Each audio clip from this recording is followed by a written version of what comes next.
All right, everyone, welcome back. Today we're talking about cool and cruel baby names, weird and mysterious houses, and why Jeff never wears shirts made from velour.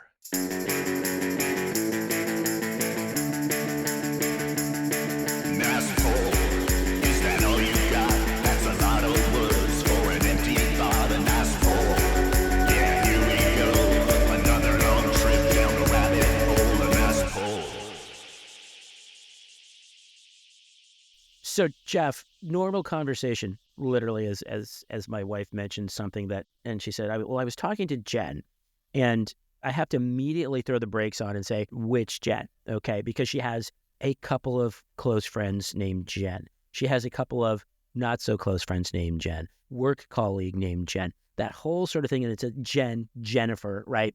Didn't know a lot of, and that those were kind of, and it got me thinking, it was just like, yes, she knows all these Jens / Jennifers, and they're all roughly the same age, right? Because that was one of those, names that for our generation where, man, there was a lot of Jennifers. Okay, that was like, if you look back, it's like, man, that was a popular name, and all you had to, do to reinforce that was to check out a high school yearbook from 1984, 1985, and count, not that you'd have to be extremely bored to want to do something like this, but to see like, man, there's a lot of names like that, a lot of Jennifers, right?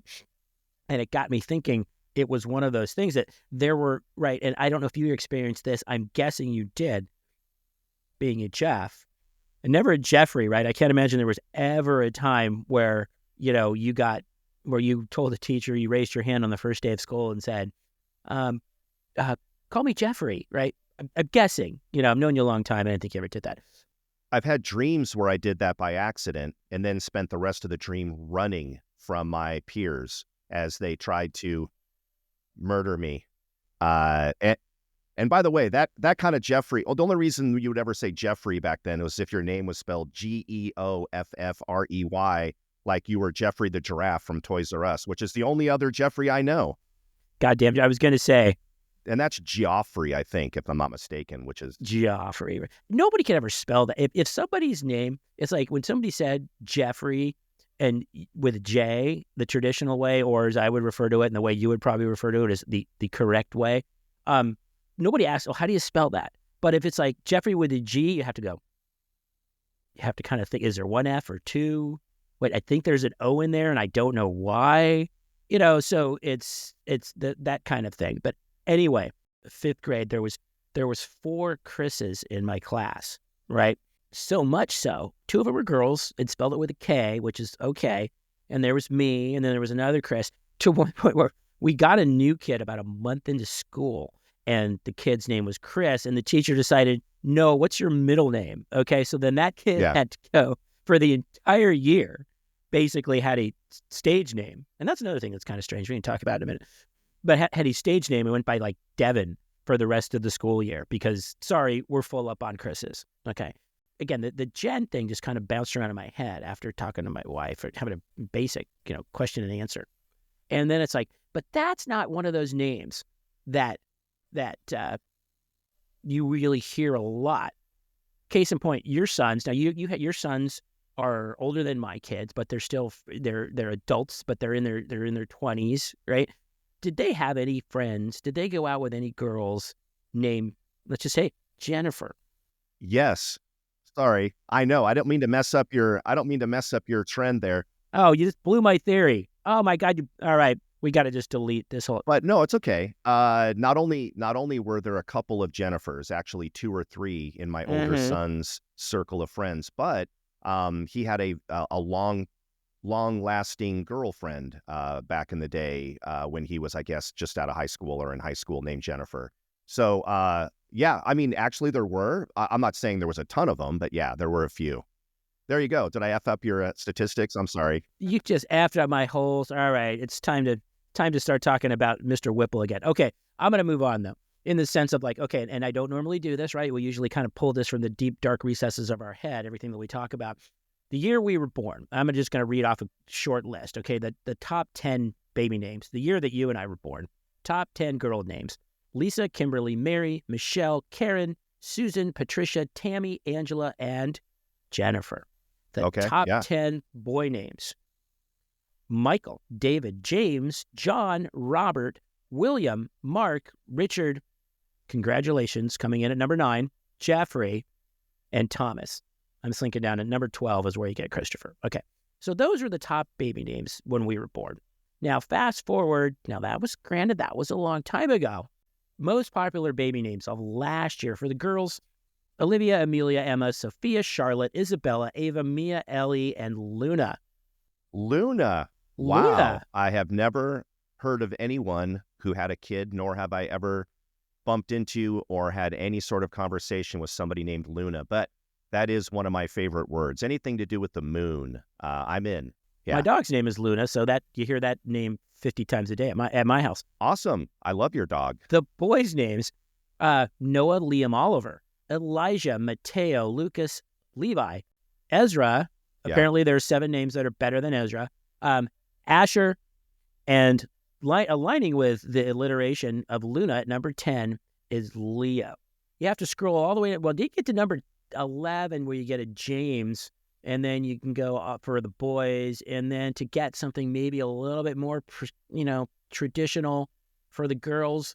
Well, you got Elizabeth at 35. Okay. Okay. And again, of course, things change and people change and things evolve. And sometimes, you bring in ethnicities and ancestry and all those different kind of things. But then if you want a clear difference in Gen X and all the subsequent generations, because again, if I look at the names from our generation, I can tell you, there's no Lisa, Kimberly, or Mary or Michelle in my 12-year-old daughter's class. Okay. There's no David or Robert or Richard, and I'm sorry, there's no Jeffrey. But there is a kid at her school named Zeppelin. Nice. There is a kid at her school named Zeppelin. That's awesome. My neighbors went to school with kids named Gandalf and Shark. Now, they were not siblings. And those are because it's not Gandalf and, I don't know, Frodo would have made more sense. I was at Target not too long ago, and somebody was screaming at their kid to stop running down the aisle, and the kid's name was Anakin. So here we can see the sort of pop cultural influences.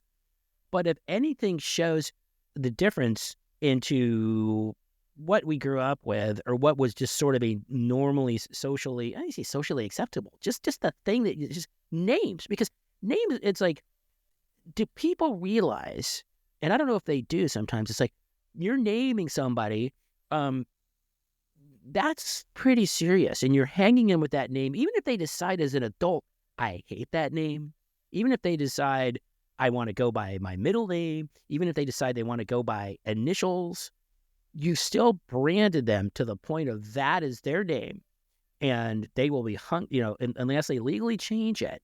Even when you talked about, like I said, if somebody were to call you Jeffrey, that might be the last time that probably happened. Maybe you're sitting in a doctor's office, right? And they're calling your name and it's very formal. And then Jeffrey, and you go, yeah, I'm Jeffrey. Nobody calls you that, right?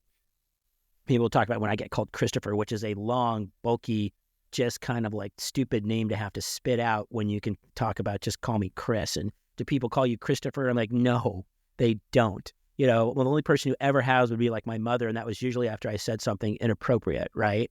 But it's like the fact I still look at it though as something that if you're I don't know, are you making a statement? Are you making a reference?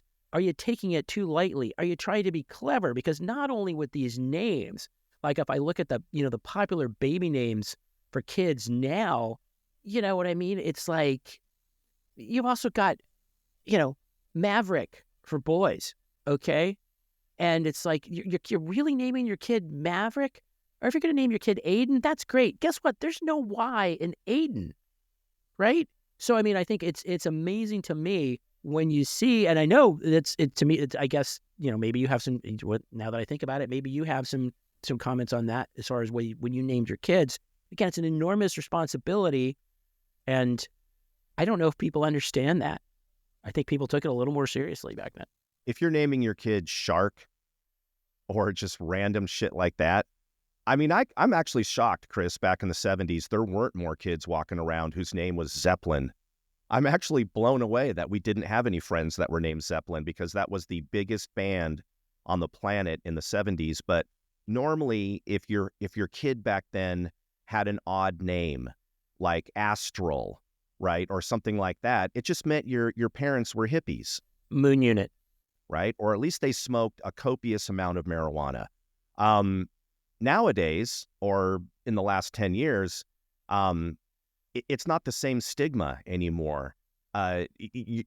Everyone is microdosing or taking a gummy, or to some extent on either mushrooms or pot. At least if you're in California, like I would say, I'm just guessing, and this is a dumb statistic I just invented, but I'll bet you 25% of the population right now in California is on some form of either mushrooms or pot on a regular basis. So, and then we're just inundated with pop culture, right? Just, it's everywhere. I mean, with Hulu and all the streaming stuff, I mean, no wonder, right?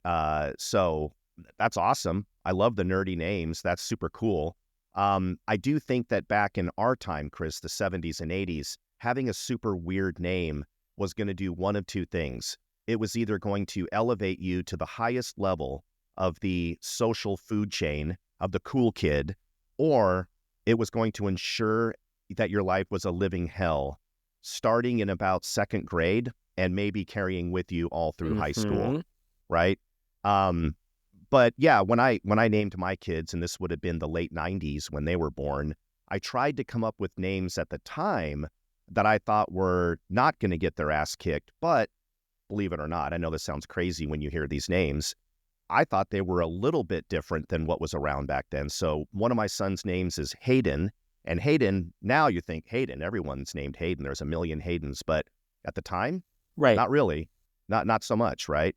And I named him after a really pretty lake in Wisconsin that my family visits once a year, called Hayden Lake. And then my other son's name is Jared, and you're thinking, oh my God, Jared, that's the most common name. Not really. When they were born, it wasn't very common, and it's spelled Jarod, which you could also pronounce J-Rod.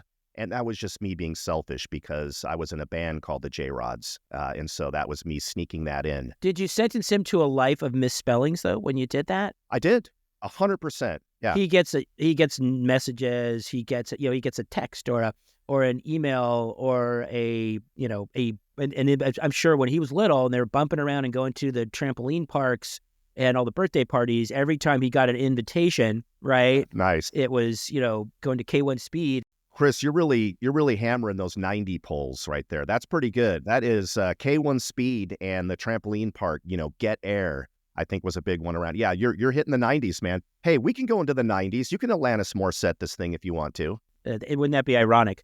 No, but see, here's the thing. But I don't even know if your hypothesis, because now, again, jumping on the interwebs and having to, cheat like we normally do not do, disclaimer, right? Never do. The top 10 names in 76. So I think there was probably some so 10 years, going up another 10 years from the 66. Again, for the girls, I'll just go top 5: Jennifer, Amy, Melissa, Heather, Angela. For the boys, Michael, Jason, Christopher, moving on up, David, and James. So I don't see any hippie influences in there. I don't think, so I mean, I don't know if the hippie stuff took as much as I'm going to be different and I'm going to make, I'm going to make a statement, or I'm going to really, there was literally, again, I was somewhere. It was like Balboa Park or something, and some woman was running around. And again, I always, for whatever reason, if there's some name floating around in the air and I hear it out, it just, I don't know, it's just probably, I guess, some sort of affliction that I have. I'll hear it and file it away. This woman was chasing, again, or yelling at her daughter. Her name was Bronte. It was just like, Bronte, okay, so you're a literature genius, and you want everyone to know that. And instead you give your daughter this weird sort of just like, okay, I get the reference. Most people probably don't. People probably always misspell it or mispronounce it. And I don't think, and she has to explain when she's growing up, well, yeah, my mom was a big, Charlotte Bronte person, whatever the case, Emily Bronte. Hold on a Yes. second. I got to pause you for a second there because I actually am one of those people that had never, up until yesterday, heard that name. And I know the only reason I know that it's a literary reference is because being old, I like to do what? I like to do my crosswords, Chris, in the morning. After I've read my ARP magazine article, I like to sit back and do the crosswords. And Bronte was mentioned in there, and of course, I had no idea. Chris, I had to do what everyone does. I had to fill in the other clues until I had enough letters. But what is it? What is Bronte? Yeah, she was an author. So, I think... Oh, I didn't know that. Okay, gotcha. The more you know. Charlotte Bronte. Yeah, she was a novelist. She was a poet. And again, I think you're just telling me that you're just a little bit too smart and too literary and too well-read to name... it'd be like naming, your kid, I don't know, you had twin sons and you named them Rosencrantz and Guildenstern, right? Because, if you remember from Hamlet, you know what I mean? It's just like these two obscure characters. Socrates, Plato. Plato would be an awesome name for a kid. Right. You'd have to spell it the right way, though, right? You can't spell it Plato. You got to do it the fun way. You got to do it the way so that everyone imagines just, squirting that thing through one of those little meat presses like you did as a kid, and it squirmed out the other end like a bunch of ground beef. Right. Yeah, that crank. Anyway, sorry, I digress. Those were so fun. So I guess my old man yelling at cloud, diatribe is just the fact that, what are you doing? The name should not be for you. It should be for your kid, right? Well, Chris, that's never the case. It's always for the parent. Always. Like, I don't even think, come on, man.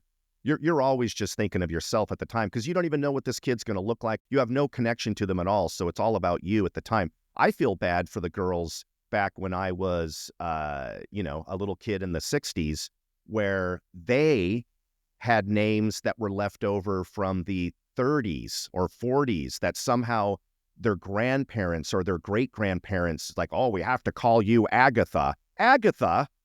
You fucking asshole. How about Bertha?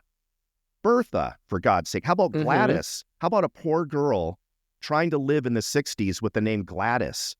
Now that is mean. Wow, your great-grandmother, she would be so happy to know. Would she? That I'm having to go to therapy? That my life is a living hell because my name is Bertha? Bertha, come on. But some of those but the thing is some of those have come back. Not Bertha. I hope Bertha doesn't come back. That would be scary. Not Bertha, but we didn't grow up with anybody named... I think if we were to look back at our class pictures, there were no Emmas, right? I don't remember knowing any girl name. There was no Emmas. Yeah, that's true. No, that's a really pretty name. Yeah. There was no Hazel.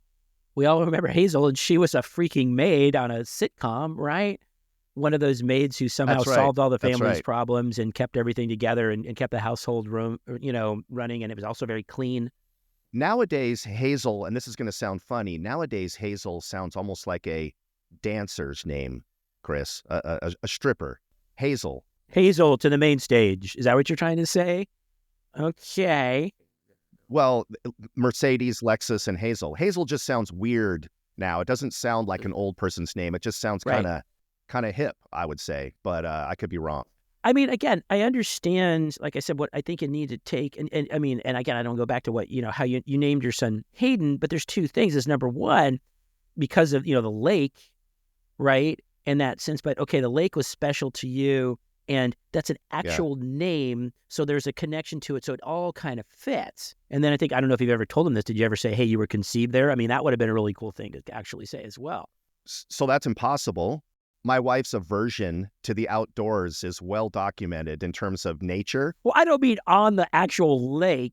Well, no, but I mean, it's just so funny that you would say that because she, obviously, God bless her, she has allergies and does not like, Chris, what are these things called? Insects, bugs, if you will. Yeah, so just being out in nature and knowing that it is swarming with every type of crawling creature is, well, I think that would be her purgatory. If she ever had an actual hellscape situation, it would be you're just out in the woods and it is really hot and humid, and there's mosquitoes everywhere, and everything is crawling. That would be it right there. So anyway, sorry, I digress. No, that would never have happened. Yeah. No, I can relate. I don't like to camp, and that's usually the quickest, shortest answer I give to any question when somebody says, "Hey, do you ever go camping?" I say no before they even get the question mark at the end of the sentence. So, Wow. Chris, what happened camping? What happened? Weren't you in Boy Scouts? Am I wrong? Or at least Cub Scouts? You never were? uh-uh. Oh, okay. Kind of un-American, but okay. I don't hate America. I'm a little bit pissed off with America right now, but that's another story altogether. How could you not have been indoctrinated into the Cub Scouts as a kid? Everyone was indoctrinated, no? I think because my brother did it, and then I think it was one of those instances where my parents were like hauling him around to meetings and campouts and shit like that, and they didn't like it, and so by the time I came along, it was like, yeah, you're not going to be a Cub Scout, and it was like, all right, I'll play baseball. You know what I mean? So it was a little bit, different, I think, along those lines. But anyway, like I said, with the name stuff, like I said, it's an enormous responsibility. And I mentioned, yes, my dog is named Luna, which apparently is a very popular girl's name now. Coincidentally, our previous dog was named Lola, which also was, at the time, we were at Dog Beach once, and some lady kept saying, "Why are you calling my daughter?" And I'm screaming for my dog, actually, but okay, lady, it's a true story. Now no one cares. I mean, again, we talked about this a while ago. When you and I were kids, right? We had to be very careful about how you dressed, the music that you liked, and what you associated with as cool. And this, for me, and I think it was the same for you, that actually went all the way back to grade school, and got the worst of it was in junior high. And then high school, it wasn't quite as bad. But man, you had to really look out. Nowadays, at most schools, kids are pretty accepting, right? So having a name that's super weird, almost no one gives a shit. They just don't care like they used to, which is awesome. I mean, maybe we are actually evolving, But Chris, let me ask you this. What was your trouble name? What was the name that was evoked when you were in deep shit? Well, I mean, I already hit on it again. It was Christopher. If I got called Christopher at home, was it just Christopher? Okay. Yeah, I was screamed. It was a kind of being screamed, in that sense, because it was serious. Let's hear it, Chris. How was it screamed? Christopher. It was like, shit, Okay, there you go. I just wanted to hear the inflection. Okay, got something it. like that. And it was, or if you heard my dad just kind of yell, "God damn it!" And so it's like, well, what did you just discover in the garage? Well, that's your other name. God damn it. Right. So I think those were the two that I knew there was something was happening, right? And then I think there was also that weird evolution we both experienced this.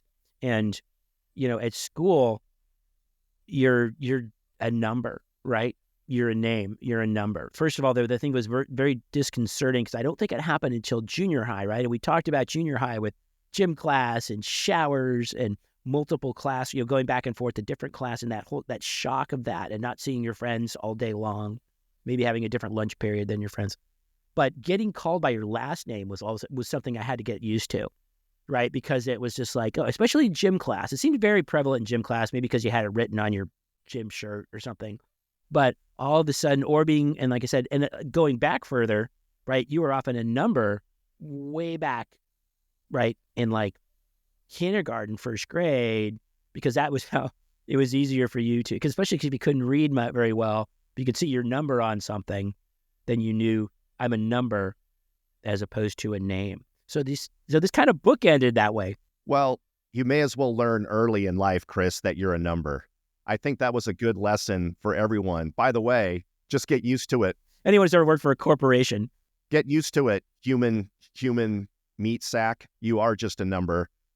But and if you weren't a number, Chris, and going back to my memories of kindergarten for sure, I was Jeff T, and then my counterpart through most of grade school was my friend Jeff P. That was Jeff Parsons. Shout out to Jeff Parsons. So yeah, and by the way, back then. And I don't even think this was because they didn't have enough money or there was a shortage on resources. at my school, but they actually had us in kindergarten sit on a green carpet, and everyone had a little piece of masking tape on the floor with your name written on the masking tape. So that's how it was. Hey, there you go. Sit on that piece of tape. It was very similar to like pet obedience training. It was really interesting, right?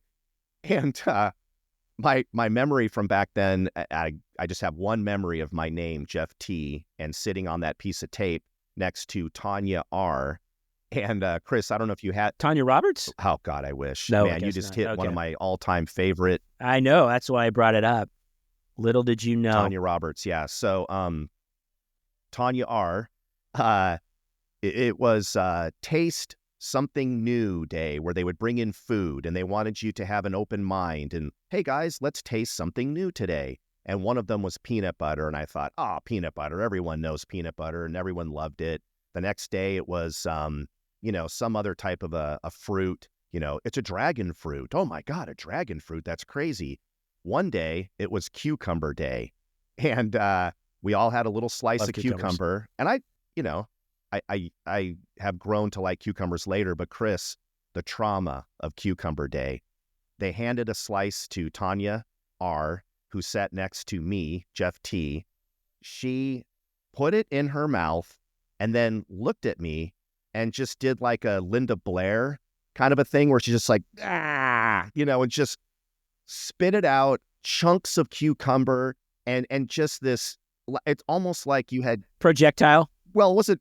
Yeah, well, actually kind of, but it was almost like someone had given her like Epicac or something where she's just like, and all over my shirt. And this is my favorite part. Back then, Chris, I don't know if you ever owned one of these. My mom would dress me occasionally in shirts that almost felt like they were velour, is what it was called, velour. And velour is kind of a soft, felty, velvety. Mm-hmm. Do they still make velour shirts? I guess they do. And so you can imagine cucumber vomit on a velour shirt. Man, I had to wear that shame all day long and went for many, many years not liking cucumbers. My mom never could figure it out. Oh, you don't like cucumbers? I thought you did. No, I don't. Now I finally overcome that. But every time I eat a cucumber, I do think of that horrific moment in kindergarten. Cucumber vomit on a velour shirt sounds like a short story in a collection by Hunter S. Thompson. Or the New York Museum of Art. It sounds like an exhibit. That's completely relatable. But again, sitting in those spots, that's another thing too. And here's the thing. It's like, again, you were a name and a number from a very early age. And then you became a last name, right? And then you became, yes, much like you were Jeff T. Again, like I explained, I was Chris A. for, Snicker, if you will. I was right at the front when they did a fucking seating chart. Oh, yeah. Right? And they just were lazy asses and did it alphabetically. A is the worst. Oh, yeah. Right? You were always in the back, probably, right? Calling roll, it was like right up there at the beginning. You were probably, like I said, did you have anybody? You had a couple of kids behind. You had Andy Williams or somebody like that. And no, but it was just me and Jeff P. and our buddy Abby Zanz. Abby Zanz, there you go. Who coincidentally was Abby A. and Z Zanz. So poor Abby Zanz was always, I just feel like he was kind of skittish because, you never know if you're going to be called first. Okay, today we're going to go by your first name, Abby, or Zanz, which is always like he can go last, which is great. Right. He can come in late. Right. But also the effing seating charts, like when they had seating charts, which meant you had to sit next to the person next to you on the class roster alphabetically. And you may not have liked that person. You may have got that person may have smelled like dried beets. It's like it wasn't your friend versus maybe, or somebody, and you were dicks to that person. Hold on a second, Chris. Dried beets? Where did that come from? I don't know. I just is that an actual smell? Am I missing something? Oh, okay. I don't know. Do you think it smells? Do you think they would smell good? I don't think so. I can't imagine in my mind what that would even smell like. But I love the fact that came to the surface. I feel like if I was a therapist, we would have to back up a moment and try to dig up the dried beets memory. Dried beets. Okay. No, keep going. Sorry. I just was I was taken aback by your analogy. Okay, go. Right. So the seating chart, right? The alphabetical part, and does it make sense? Yes. Is it lazy? Kinda. Does it again? And everyone, you could be stuck for the entire school year or at least a semester when, hey, we're gonna mix it up. The teacher's got a bug up their ass and decided to change it around, but next to the same person all the time, or for the whole entire school year. And then there was always one of your friends or two of your friends that their names were almost, they were sitting right next to each other because, that always happened. You're always left out of the reindeer games there going, damn it, why can't I have a different name? But it was just always that sort of, like layout because we lived by the numbers and the alphabetization. Yeah, that's a tough word. It's tough. Yes, even when you're sober.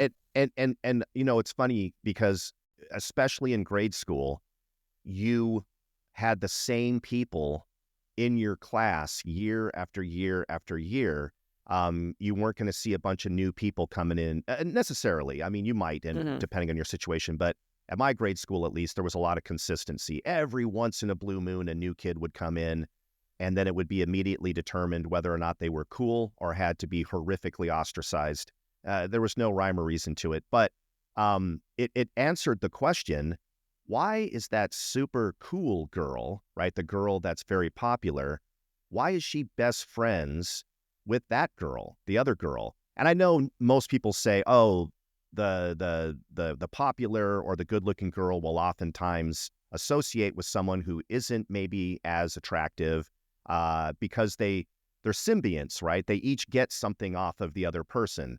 But in this case, what you really were seeing was people that normally would not have become friends ending up being friends for no other reason than the alphabet, because they were forced to sit next to each other again and again and again. And it just proves that old thing where if you actually spend time with someone and have real conversations with them, you really start to move past, even as a kid, all the other preconceived notions that you might have, right? Anyway, it's kind of interesting, right? Proximity. Yeah. Proximity and convenience. Yeah. And that's 100% true. Much like group projects, right? And that was the same thing. Good point. So let's say there was a group project, which sucked, right? Because there was somebody that was always way too bossy. There was somebody that never did shit, right? And there was somebody that was maybe they may be a serial killer vibe, right? They were a little too quiet and a little too secretive. And no, we can't do the project at my house because my dad is chopping up hitchhikers in the garage. Something of that nature. That was just an aside. That nobody ever actually said that. But they're right. There was always that kid. There was always that outcast kid. I'm writing it all down. Chopping up people in the garage and dried beets. I'm putting them all down on a piece of paper. Right. Would you have wanted to do a group project in high school with the Ali Sheedy character in Breakfast Club? Probably not. She was a little too weird and a little too dark. I get why you're saying that, and I totally know the type of person you're talking about. However, you also stumbled onto another one of my huge crushes, which is Ali Sheedy and her mysterious goth girl secrets. I don't know. I like her. I probably would have gravitated towards that girl in whatever, high school, I guess. But I don't think she would have liked parachute pants. I'm really messing up your examples, aren't I? I apologize. Yeah. I'm sorry. That's okay. I understand. That's what this is all about. This is a conversation, not a monologue. Is this a safe space? All right. Yeah, it is a safe space. Well, so the group project's the same thing. You would, for whatever reason, it's like, oh, yeah, my two best friends in the class are both in the same group. And I am with, for example, I'm with the detention group from the Breakfast Club. And I'm not friends with any of these people. And we're thrown together because, again, it was alphabetical, or they did that little thing around the room where they went 1, 2, 3, 1, 2, 3, 1, 2, 3. It's like, okay, ones you go together, twos you go together, threes, whatever. And then that's how they made their little groups, right? No consideration to the fact that maybe these groups won't mix well together. Maybe I've got two complete, overachievers in that group who are going to fight over who gets to do the bibliography versus there's got two kids who, come from, whatever the less than ideal home circumstances and aren't going to do anything, right? So then it was a matter of survival. thinking like, this is a group project and maybe there's 5 of us and only 2 people are going to actually do anything. Chris, I have to give you some credit here for a second, because my brain is now marinating on something you just said, which is absolutely hysterical. It's something that is funny enough to take on stage and do comedy with, which is that image of you've got 2 kids in this random group that are going to fight over who gets to do the bibliography. It's just like, dude, that is such a perfect visual, fighting over the bibliography. Oh my God. All right. That's a good one. And the kids who like, you had one job, it's like you didn't get the rubber cement. Come on, man. It's like that was your one job, right? How are we supposed to do our diorama? It's a material that's readily available. Come on, Steve. Right. Right. Right. And invariably, or how about those times when, if you did have your group project and then you did we have to go to somebody's house. And again, it's usually the 2 alphas in the group going, well, go to my house, I'll go to my house. And then going to somebody's house for the first time, and it's one thing when it's your friend or kid down the street and you're familiar and maybe you've met the parents or their siblings or something like that. But you go to somebody else's house and you're not their friend, you don't know them, you're not familiar, and their parents don't know who you are. It's not, to me at least, when you're that age, most of us didn't do that well, right? Unfamiliarity. Yeah. It's like, I'm going to dive right in. It's like, am I going to break something? What chair can I sit in? I better not spill my high C. I mean, whatever, you know what I mean? It was to that point of like, that in itself, again, was another part of the social construct. It was like, this is not easy. That is such a great point, because I kind of forgot that feeling of going inside someone's house that you really didn't know that well. And especially, like you said, Chris, if it was somebody that... Where's the bathroom? You've had these preconceived notions about all through school. You just sort of characterize them as, oh, that's that person. And you think in your mind that you've filled in all the blanks and you know everything about them. Almost like, you're the star of the video game and they're just a non-player character, right, in the world. And then as soon as you cross that threshold, because you had to do it for a school project, or another example, Chris, you guys were all playing on the street and it was some sort of a group game, and then some random kid that you don't normally play with ended up in the group, and then everyone migrated over to their house. Exactly. And all the bikes are stacked up out in front of the house. And now you're in the house. And dude, when you open that door and you go into that house, you're half expecting to have just landed on the moon. Like, you don't know what's going to come next. It smells differently. Furniture, everything about it, family members. Yeah. Maybe the dog's going to start humping your leg. I am so disoriented. Or in my case, it was like, I never wanted anybody in that situation to come to my house, because generally my dad didn't want them there. Okay. And not because he didn't like kids. It's just like, but this is just way too disruptive of his normal routine. Maybe he can't sit in the easy chair looking at the Evening Tribune in his underwear. It's like he's got to put on pants. The kid's name is Rudolph something. Well, that was a callback, everyone. If you're a real nice Pulp fan, you'll know the actual episode where that first came up. Chris's dad's aversion to the name Rudolph. Yes, nice Paul. Anyway, it's very deep. Sorry about that. In that regard of the whole, like I said, it was just a disruption to the routine. And then people who weren't your friends in your house was kind of just as uncomfortable as being in somebody else's house and not knowing them, not knowing their parents, not knowing anything about them, the strange smells coming from the kitchen, or just the same smell, the house, right? Each house has its own individual sort of aroma, right?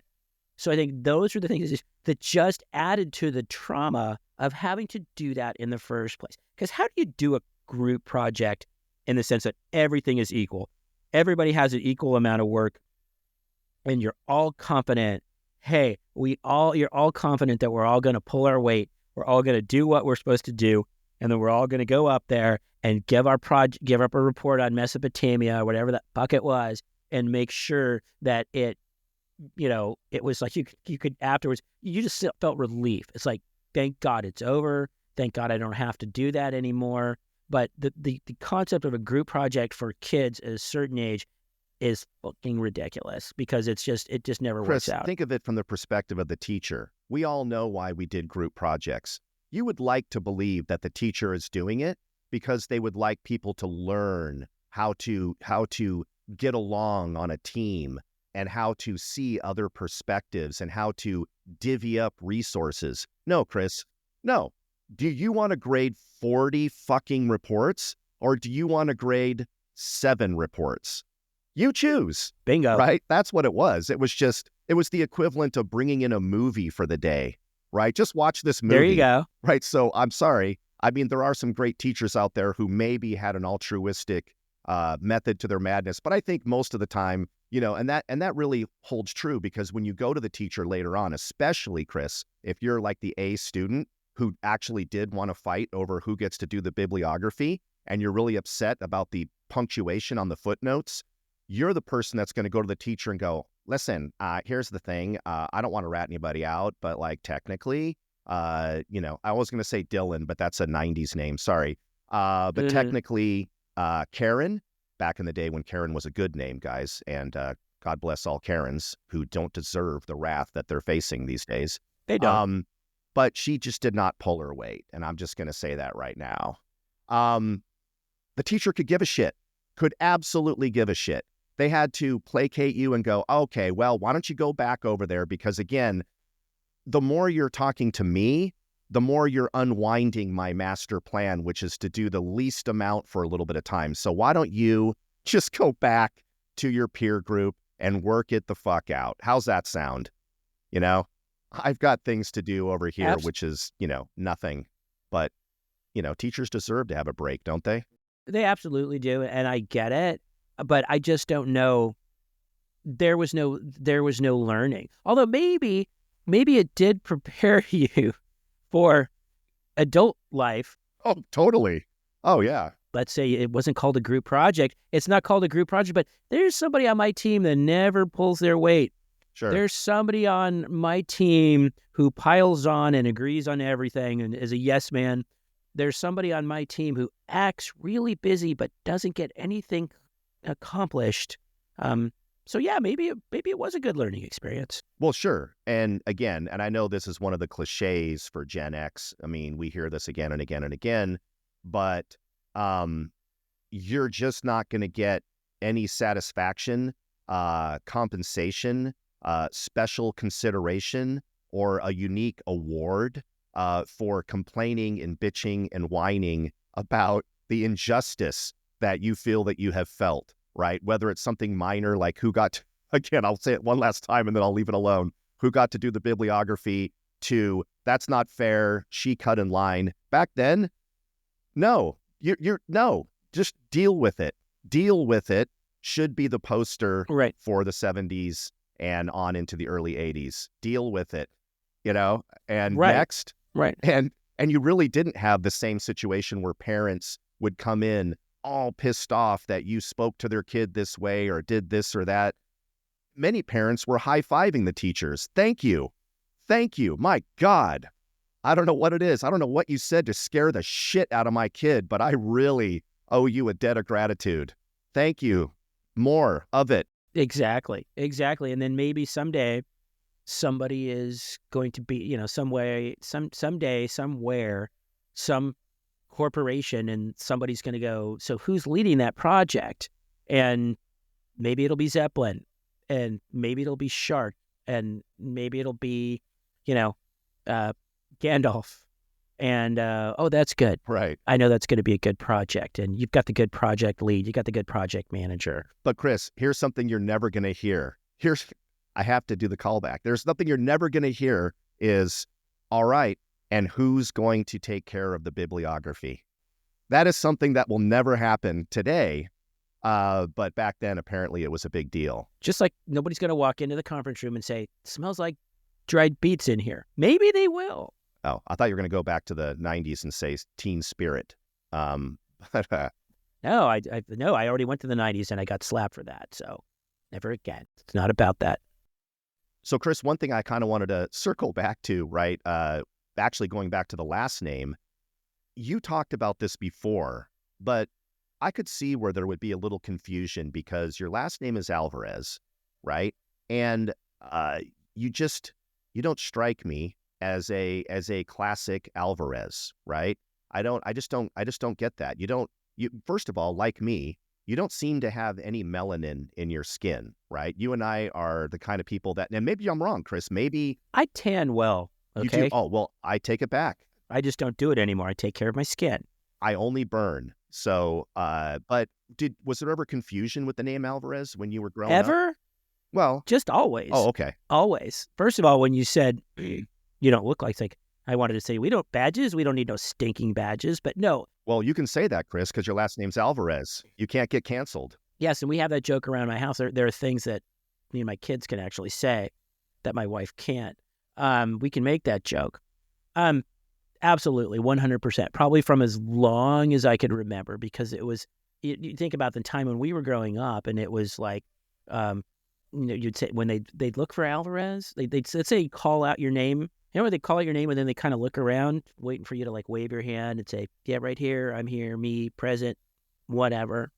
And more often than not, probably 100% of the time, maybe a little bit less, especially when I was younger, I'd get this sort of quizzical look and go, well, you don't look like an Alvarez. Wow. Okay.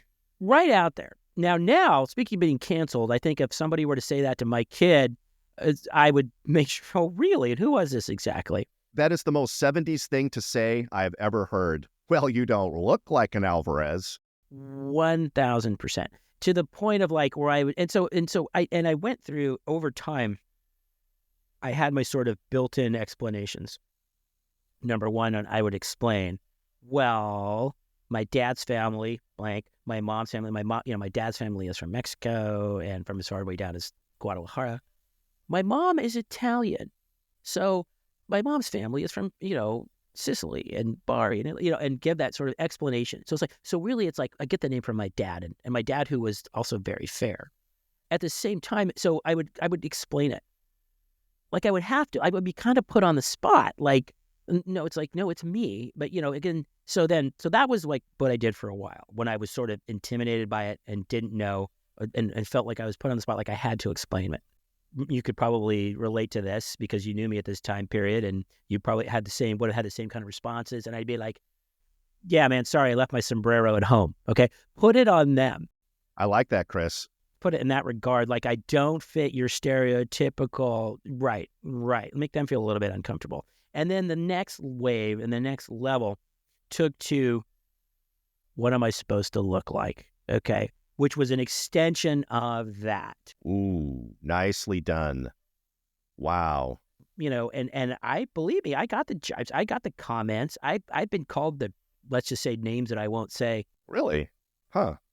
Jeez. Wow. And I could even name some of the kids, and some of those kids. Okay. But again, this was a different time.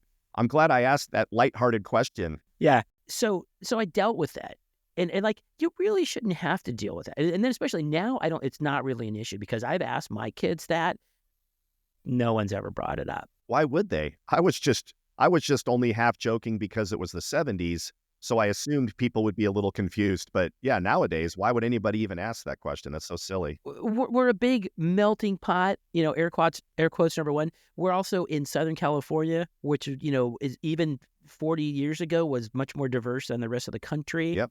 So, but I've had that conversation, and it's still, I had somebody as recently as 6 months ago ask me that because this particular family was from Mexico and was very, and it was just like, so where did that last, and I had to bite my lip and say, well, you look like you just walked out of a telenovela yourself. So I'm guessing you probably had to explain your last, but I didn't, but I hadn't gotten that question in a long time. So that was always the thing. And again, and especially, like I said, in those times, and there may have been some coaches or there may have been whatever, and somebody, I had a teacher tell me that like, and again, I was at and again, this was a word that you don't even hear anymore, saying, well, and something that came up in like social studies class, and like, it was supposed to be my perspective. It's like, well, you're Chicano. What do you think about that? And I'm like, I'm what? Chicano. I didn't even know what that word meant. I forgot about that word even. Right. Does that mean I'm Chicano? Yeah. What does that mean? Am I what? Just a number of words that were picked over time to describe cultures. By a person from outside of that culture is the problem. Is that still a word? Maybe, I guess. I don't know. Yeah, it's kind of. Well, beyond the trauma and drama and telenovela, nightmarish circumstances, I actually liked being called by my last name because for me, other than your coach in PE who would always call you by your last name, I always thought that it was like, I've arrived, So like in your peer group or anybody that's a friend or maybe even not a friend, just someone you barely know, if they're calling me Phil, hey, Phil, oh, it's Phil. Yeah, what's Phil think about it? To me, it's like, oh man, I've arrived. I fit in. I'm one of them. If you're calling me by my last name, that's really cool to me. And I don't know. I just really like to this day. If someone calls me by my last name, I think it's kind of cool. I like it.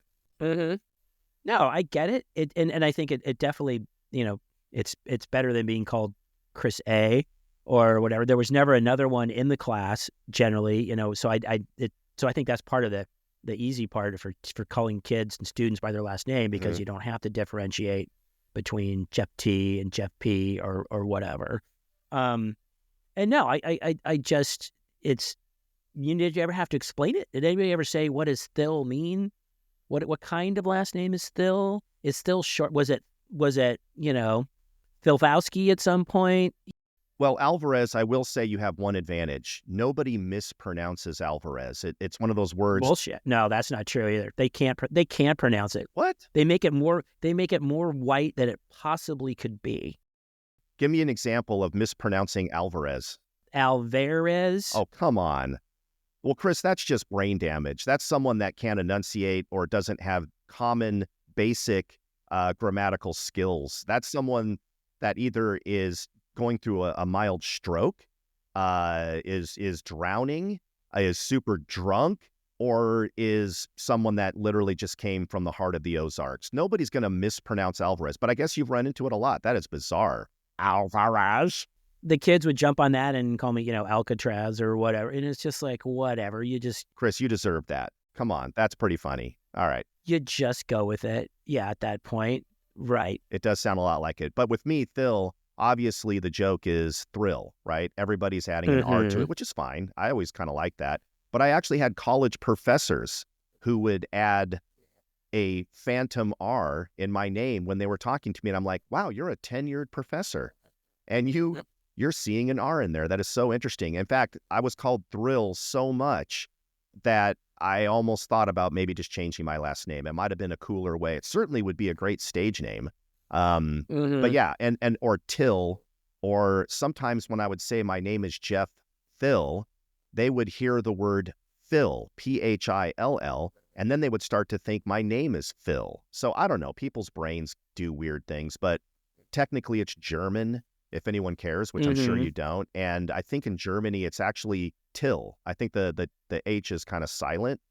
That's it. I never got really made fun of because of my last name.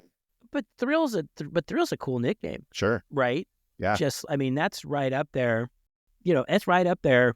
Best nickname I ever heard. I mean, again, we knew kids that had nicknames, right? Some of them were just, again, mispronunciations, or some of them because they were just a kid that had a nickname that came from their house or something like that. And a kid, a girl named Buffy or something like that. And that's because their siblings couldn't pronounce their name. It turned out it's like a Buffy or whatever. And they just kind of went with it. I knew a kid and his last name was Staten and everybody called him Satan, which in retrospect is the coolest effing nickname I've ever heard. Because if you really want to have a sense of danger, if you really had to have a nickname that stands out. I would think he would be popular with the girls. Yeah, as long as you're even moderately good looking. If your name's Satan, you're going to have a pretty decent level of success with the ladies, I would say. Absolutely. Yeah. Well, absolutely. Chris, this episode, normally we get off on lots and lots of sidetracks. We start off on one topic and we end up on something completely left field. But I would say that we stayed pretty true to the theme in this episode, which is names. And until we just went through all of these iterations, I didn't even realize there was so much to the name as it pertains to the 70s and 80s versus now. So that was fun. That was a lot of fun. That's what this show's all about. Well, until next time, Alvarez. Until next time, Phil.